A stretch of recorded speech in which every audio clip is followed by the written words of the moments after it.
Welcome back. If you've just joined us, you're watching the news at 10, broadcasting on Channels Television live from Lagos. A reminder of our top stories now.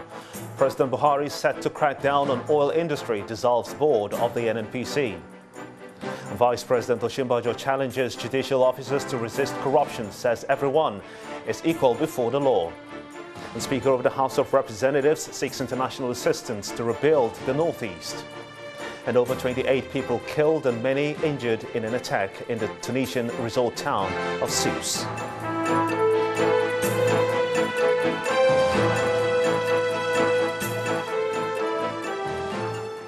Do remember that all our top stories can be found on our website, is channelstv.com, and on youtube.com/channelsweb.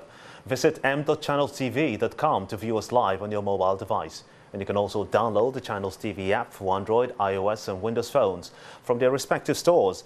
And when you're done downloading, we do urge you to please interact with the Channels Eyewitness feature for Android, iOS and Windows platforms. If you've got pictures or videos to share with us, simply tap on the Channels TV app on your device, swipe to reveal the Eyewitness menu and follow the instructions. And we are glad to receive some of the pictures you have sent into our Eyewitness portal. We'll begin with this one. It's a picture of a man admiring artwork at the roadside art gallery in the Sherry North area of Lagos. Well, next is this picture of a collapsed school building. According to our Eyewitness reporter, the 4 blocks of classrooms at the Kambari Community School fell flat after a heavy downpour 2 weeks ago, and the pupils now attend classes under a makeshift shade. Thankfully, though, he says, no casualty was recorded in the incident. And our Eyewitness reporter who sent this in says that this flooded road is as a result of poor drainage system on the Bauchi Hospital Road. Motorists are seen maneuvering their vehicles through to safety. And finally, this Eyewitness photo shows students of the Yaba College of Technology, Yabatech, who have resorted to sleeping in classrooms due to lack of hostel accommodation on the campus. Our Eyewitness reporter says that the students also bathe and spread their laundry in the classes. As 1 month after resumption, the school management is yet to commence the sale of hostel accommodation forms. I want to thank you so much indeed for sending in those pictures. Keep them coming. We appreciate it. Now, relatives of some deceased pensioners yet to be paid their entitlements have staged a protest at the office of the Pensions Transitional Department in Abuja to demand its intervention. They accuse the management of the agency of deliberate refusal to forward the relevant information for the payment of their benefits. Officials of the Pension Transition Department have, however, promised to leave no stone unturned in ensuring that the affected persons are paid. There may be very few here, but they represent the families of the over 2,000 deceased persons who are yet to be paid their entitlements by the federal government. They accuse officials of the Pension Transitional Arrangement Directorate of holding their arms on the matter. But with emotional stories of how they have struggled to survive without the presence of the breadwinners of their families, they decided to storm the premises of the Pension Transitional Arrangement Directorate for the first time to know when the situation will be addressed. The children are there. I cannot even to afford their school fee. They took the other one. He's selling pure water. When their children have a midtime break, they will not allow them to go to school. They keep her there to be monitoring the children. At times he comes late to the school, 9 o'clock. If the father is alive, I shouldn't have been seeing all those things that they keeping me to remind me a painful, shameful thing that I'll be crying. God did not create me to cry. What we want now is this.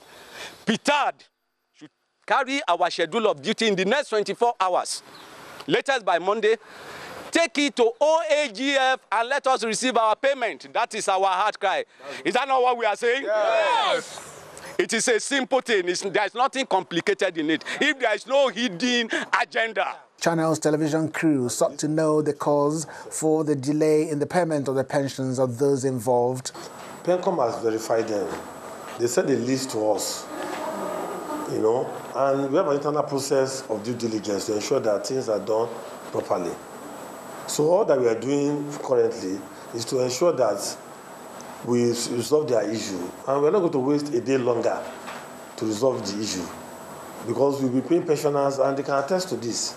So PITAD is not in a way of trying to deprive pensioners their rightful entitlement. But it's just like government process take a little while. And we are liaising with the other agencies to ensure that the issue is resolved. It appears that the die is cast as these protesters promise not to rest until their demand is met. What many observers would like to see in the days ahead is that the issue should be resolved amicably in the interest of those affected. The National Universities Commission, NUC, has distanced itself from the stoppage of funding of staff schools established by federal government agencies, saying the decision to stop funding of staff schools is a directive from the National Salaries, Income and Wages Commission, which was only communicated to all federal universities by the National Universities Commission. Mr. Yakase, Director of Information and Public Relations, NUC, advised the Senior Staff Association of Nigerian Universities to stop misleading the general public on the union's true position on the matter, as some of these agencies have transferred the burden of their wage bill to the federal government. The NUC wishes to state the facts of the matter for the benefit of all stakeholders and the general public.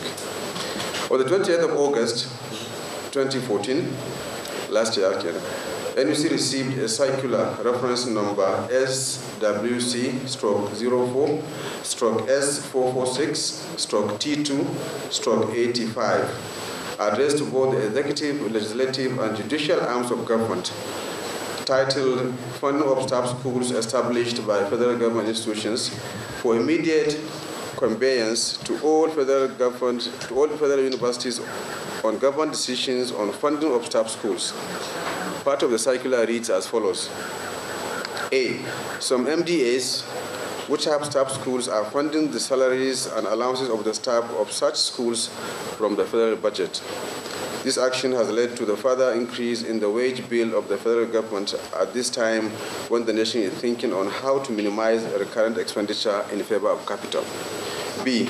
Staff schools are established by MDAs as private enterprises and should therefore be funded by the institutions that establish them without transferring the burden of their wage bill to the federal government.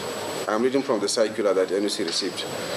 C. Federal government directive that MDAs should stop forthwith funding of the salaries and allowances of the staff of their schools from the federal budgetary allocation. Any MDA that fails to do so will be appropriately sanctioned according to the circular. There's an urgent need to tackle corruption in the nation's education sector. This is coming from an interactive session of anti-corruption between the Economic and Financial Crimes Commission, EFCC, and heads of polytechnics and colleges of education. The EFCC has asked polytechnic rectors and provosts of colleges of education to be prudent and transparent in the management of funds, especially the internally generated revenue for the development of their institutions. Corruption has become a persistent phenomenon that has eaten deep into the fabric of the country. It has become so pervasive throughout all levels, from petty corruption to high-level government officials. The institutions are not left out, especially with several petitions coming from the EFCC and ICPC on corruption against heads of such institutions. This informed this interactive session on corruption between the EFCC and the heads of polytechnics and colleges of education. They are here to discuss and brainstorm on how best to curb the menace. Fighting corruption requires a comprehensive strategic plan. However, for the war to be effective, there is need to ensure that the government has the political will.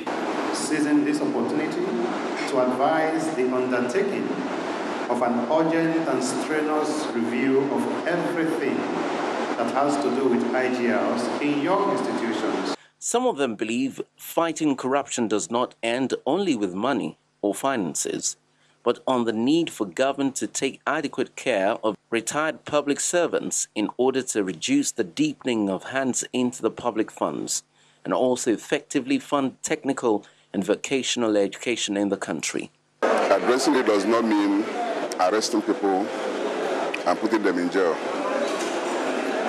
The real causes of corruption has to be addressed from the roots. We will try and work more so that where there are leakages, those leakages are blocked and due process is followed even in our expenditure. The administration of President Muhammadu Buhari has indicated its determination to effectively fight corruption and recover all stolen public funds from corrupt public officials. And one of such strategies is to first educate all public officials to be transparent and prudent. And with this session, it is expected that rectors and provosts will go back to their various institutions and enthrone a process that is geared towards curbing corruption and waste. Winning the war against drug abuse and illicit trafficking in Nigeria would require more effective interagency collaboration. This is according to the Director General of the National Drug Law Enforcement Agency, NDLEA, Mrs. Rolly Bode-George, who says that illicit drug trafficking and abuse has continued to thrive despite government's efforts to curb the menace. The NDLEA boss said this in Abuja at an event to mark this year's International Day Against Drug, Illicit Trafficking and Abuse. Drug abuse and illicit trafficking of narcotics has continued to thrive in Nigeria despite efforts by the government to combat this crime. This has remained so even in the face of several interceptions and destruction of illicit drugs and arrests in the last 2 years. 2,070 cases were charged to court and 2,054 were convicted last year. However, between January and May this year, the agency arrested 3,478 drug suspects and seized 170,344.704 kilograms of narcotic drugs. The NDLEA, in its drug control plan, aims at collaborating with other agencies of government in order to scale up her control from low-level traffickers to medium and high-level traffickers of illicit drugs. We're moving from being reactive to being proactive. We're going by intel. We work together with customs, immigration to ensure that all intels are brought, and based on that intel, we can use to have a network to dealing and catching with these drug barons. Also, what this plan is establishing is to ensure that we move away from catching the low-level drug barons and ensuring that we move up the ladder to get medium and the major barons. And that, as my chairman spoke to you, we have gotten and we are getting there. We've started the good work, and that started since last year, but it's ongoing because we have new operating procedure. Meanwhile, the United Nations Office on Drug and Crime says effective criminal justice system and provision of alternative jobs for producers of narcotics are needed for effective control of illicit drugs.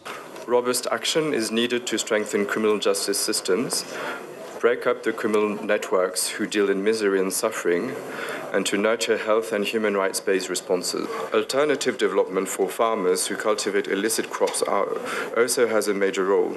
It is hoped that the new drug control plan, unveiled by the NDLEA, will help to strengthen responses to drug abuse and illicit trafficking, which has become a growing concern for the government in recent times. Still ahead on the news at 10.